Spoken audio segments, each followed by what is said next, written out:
Hey, welcome back. Good to see you again. Today I'm going to be showing you how to make a gluten-free chicken parmesan with the new Instant Pot air fryer lid. So for our gluten-free chicken parmesan, we are of course going to need chicken breasts, mozzarella cheese, a marinara sauce of your choosing. I am going to use the store-bought, but of course if you have a recipe of your own that you like, please use that. It's probably better. I'm just trying to do things a little bit more quickly this evening. 2 eggs. It's the Aldi Millville crispy rice, which is their version of Rice Krispies.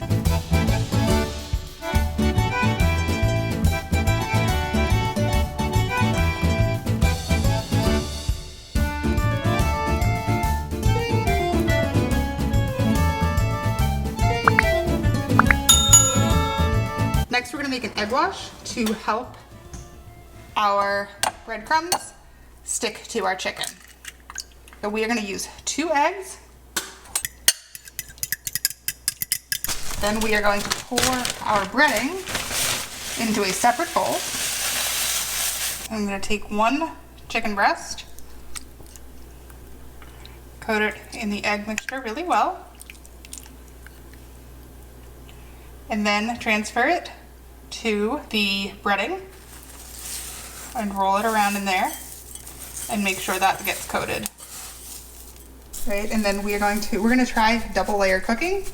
We're going to place this first one into the bottom of our air fryer. And take our separator plate and add it. Oh wait, before we do that, oil, because air frying. One of the things I should have done before I put this in, because it is an air fryer, we do want a little oil. I'm going to use a canola oil spray, but you can use olive oil or whatever cooking oil you have and like.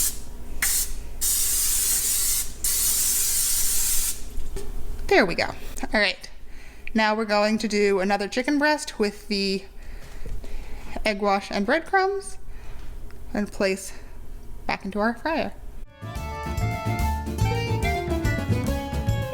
So we have another coated breast. Okay, so one of the things that I have not seen talked about anywhere is how difficult this tray is. So what we are supposed to be able to do is take this dehydrator tray, pop it on, and do a double layered cooking. Now, every time I put the chicken breast on it, and I've lost a little breading, so I'm gonna recoat this guy here. I'm supposed to be able to just pop it right on top of this plate, and I do gently. Oh, are we gonna get it this time? Okay, so you have to be very, very gentle when you are doing that. The first 3 or 4 times I tried it, the plate fell down in there because it's a very narrow lip that it rests on, and the weight of the chicken was pushing it down, and I know that we do need those air holes for our air to circulate. Remember, on this we have to hit our selected program first before we can do anything else. All right, and so it came up at 15 minutes for 400 degrees. These are 2 pretty big breasts. I'm gonna try 20 minutes and see what happens. You can hear it beeping and say lid.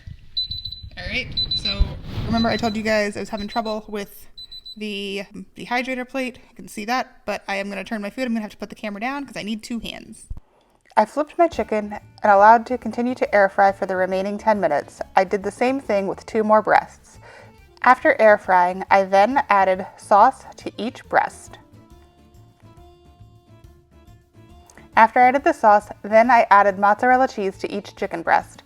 After I added the cheese, I placed the breasts 2 at a time back into the Instant Pot and added the air fryer lid. I then set the settings to broil for 2 minutes. After 2 minutes under the broiler, the breasts came out absolutely perfectly with the cheese bubbly and brown. Thank you guys so much for watching. Please remember to hit subscribe, and I will see you guys back here on Thursday.